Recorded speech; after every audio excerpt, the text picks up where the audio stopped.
Okay, so you've lived and worked in both the US and Canada. You have RRSPs up in Canada. You have IRAs and maybe 401ks down here in the States. And you're approaching or in retirement and you're trying to figure out the best strategy to keep more of your money and give less of your money to the US and Canada in the form of taxes. In this video, we're going to talk about a couple retirement tax strategies that you may want to consider as a cross-border retiree.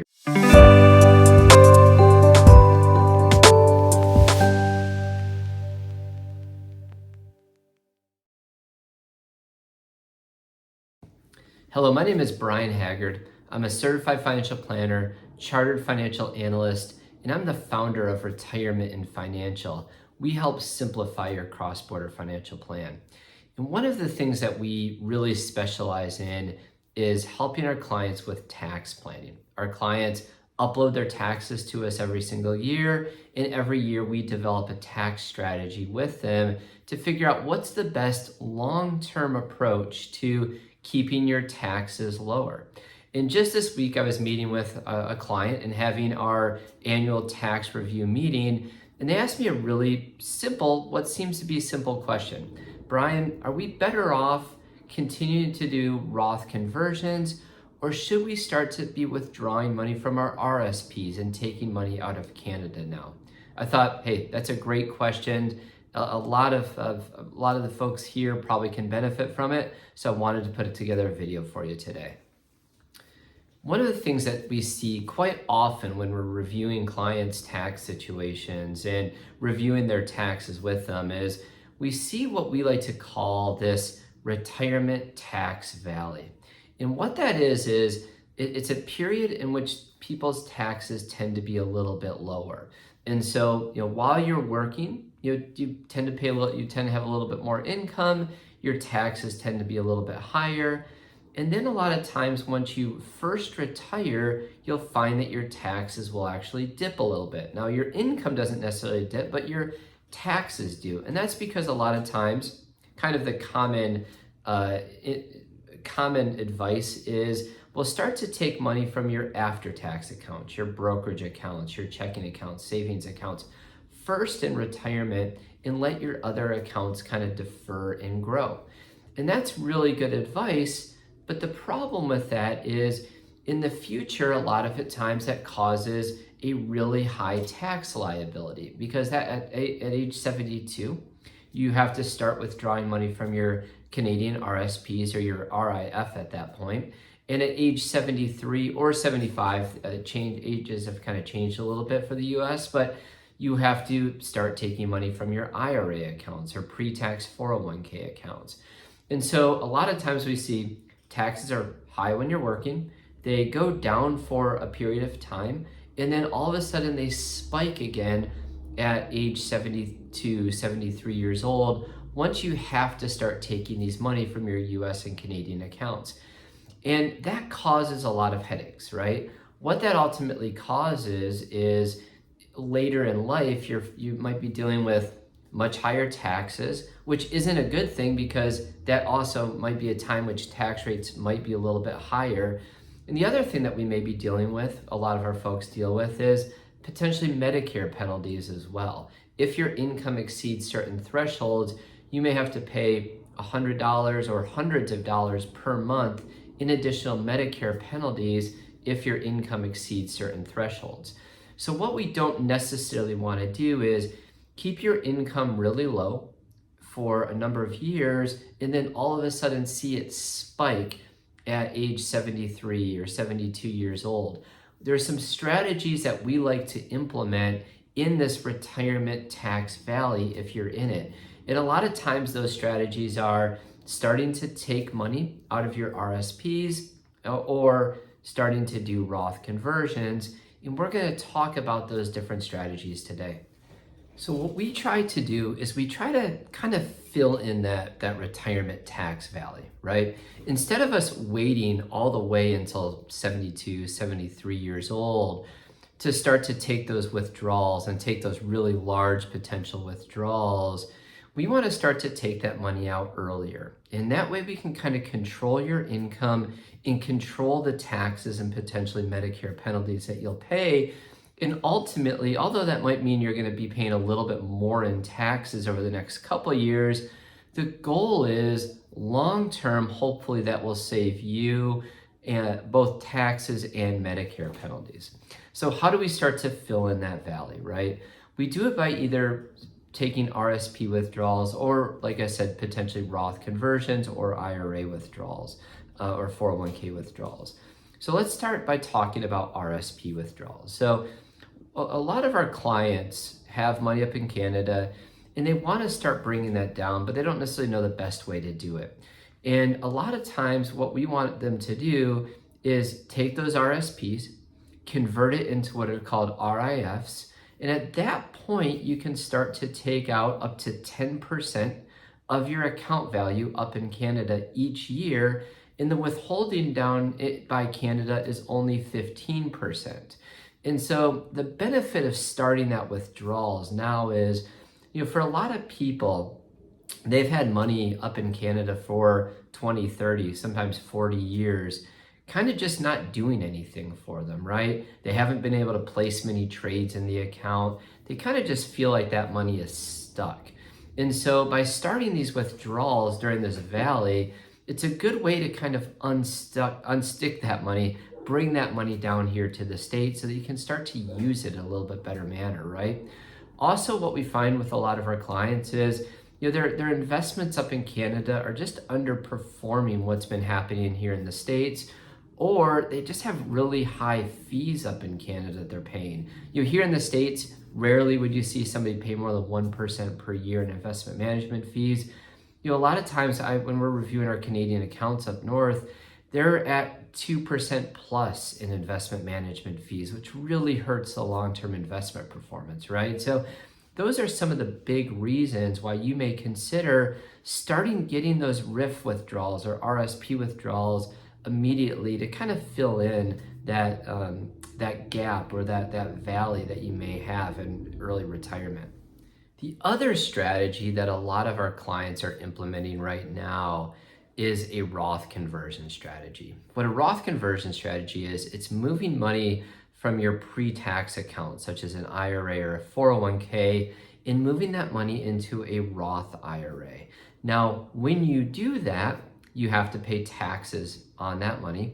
But then once that money, you pay taxes now, but now that money is going to grow tax-free forever for both, all through your life, but also if you have children, you want them to inherit those funds, they would also be able to inherit that money tax-free as well. So it's a really powerful tool. And it's really powerful right now because US tax rates are lower, right? The lowest US tax rate or some that we see a lot of people in might be 12%.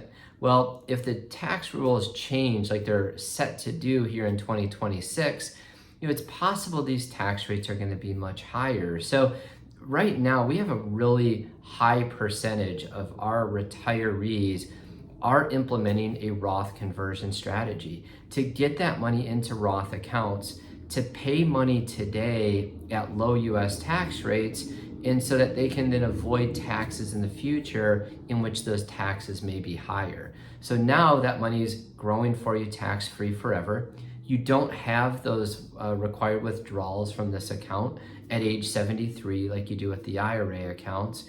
And then, like I mentioned, you can actually, it's great for estate planning because you can actually pass that on to your kids or your heirs completely tax-free as well. So Roth conversions are a really powerful tool in what a lot of our clients are implementing right now.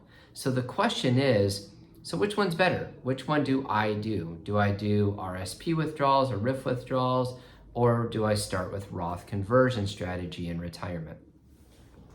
So obviously every client is different. And for a lot of clients, the tax strategies that we suggest are different than other clients, right? For a lot of our clients, they actually do a combination of both. They're starting to take out their RIF money now, but they also may be doing a little bit in Roth conversions as well at the same time.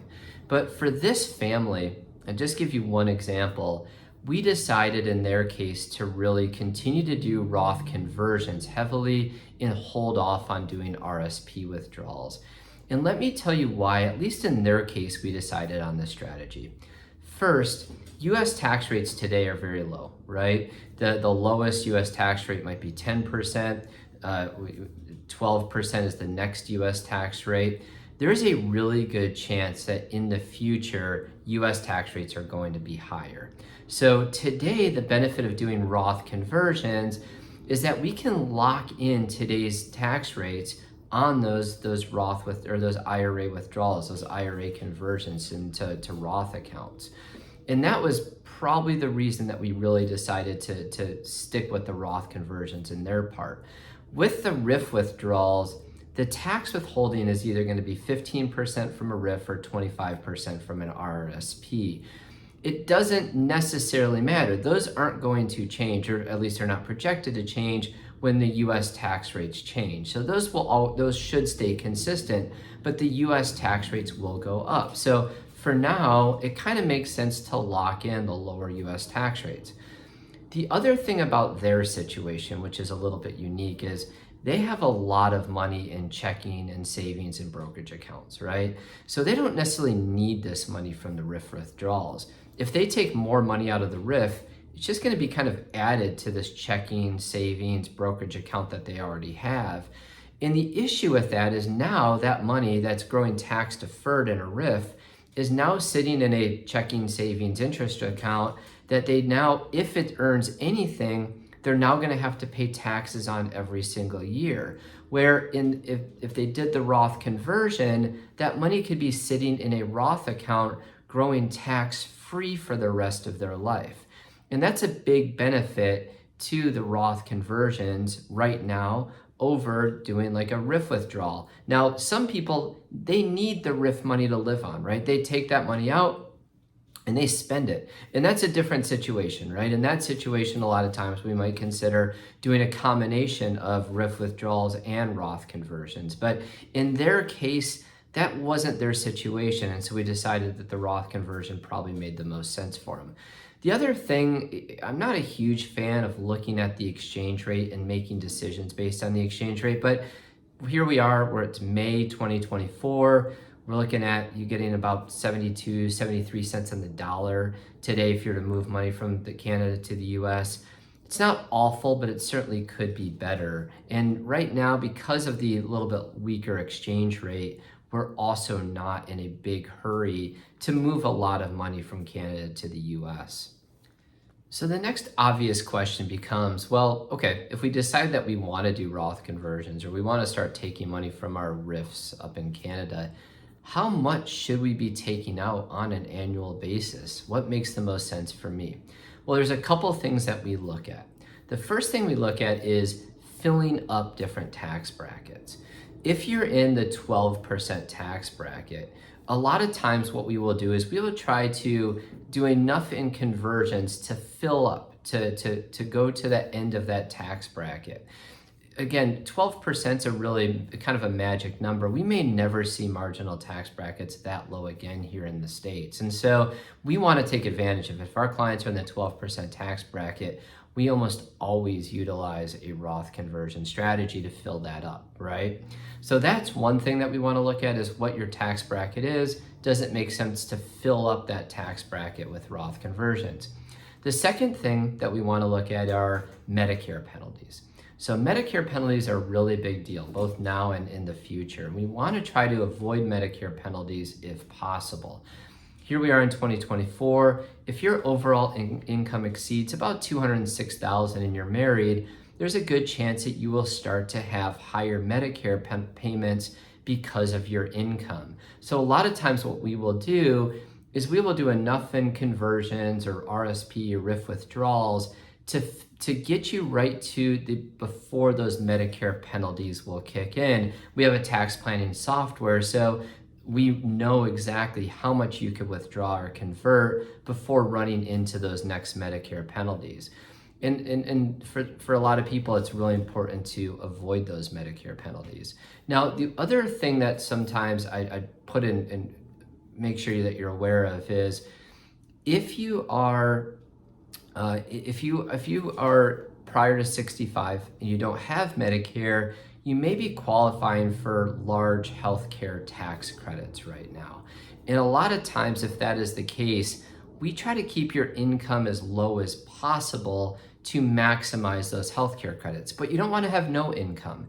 A lot of times we find around $50,000 or so is kind of a sweet spot if you're married to kind of maximize those healthcare credits. So we'll try to, in those years, we may focus on less Roth conversions if you're focused on trying to maximize those healthcare credits, and instead try to keep your income lower. Maybe we do smaller Roth conversions or RIF withdrawals or none at all to keep your income lower to help you qualify for the maximum healthcare credits at that point. Last but not least, we also use a Roth conversion calculator for all of our clients. And very simply, it will look at your situation and it will tell you what's the best place to actually do Roth conversions on a yearly basis to maximize your long-term health, both your long-term tax situation, but also your long-term Medicare situation as well. And so, quite honestly, sometimes when we run that analysis, it will say there's no benefits in doing Roth conversions and we don't do anything. But many times there is different benefits, and we can look at what would happen if we filled the 12% versus 22% versus 24% tax brackets. What does that mean, and what's the optimal solution for our clients? And so we look at that with all of our clients as well. I hope that this was helpful. Again, my name is Brian Haggard. I'm a certified financial planner, chartered financial analyst.